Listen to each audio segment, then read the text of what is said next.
அஸ்ஸலாமு அலைக்கும் வரஹ்மத்துல்லாஹி வபரகாத்துஹு. நபி ஸல்லல்லாஹு அலைஹி வஸல்லம் அவர்கள் நவின்றதாக ஹஸ்ரத் அபூ ஹுரைரா ரலியல்லாஹு அன்ஹு அவர்கள் அறிவிக்கிறார்கள்.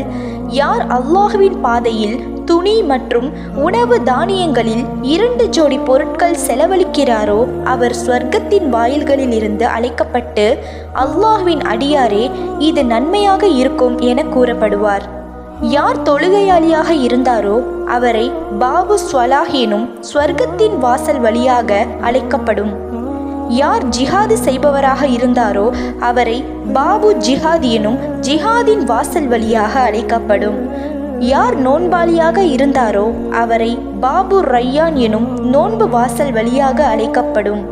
யார் ஸ்வதக்கா செய்பவராக இருந்தாரோ அவரை பாபு ஸ்வதக்கா எனும் சதக்காவின் வாசல் வழியாக அழைக்கப்படும். அப்பொழுது அபூபக்கர் ரலியல்லாஹு அன்ஹு அவர்கள், அல்லாஹ்வின் திருத்தூதரே, என் தாயும் தந்தையும் தங்களுக்கு அர்ப்பணமாகட்டுமாக. அவ்வாசல்களில் ஒன்றின் வழியாக அழைக்கப்படுபவருக்கு எந்த குறைவும் நஷ்டமும் கிடையாது. அவரை பற்றி பரவாயில்லை.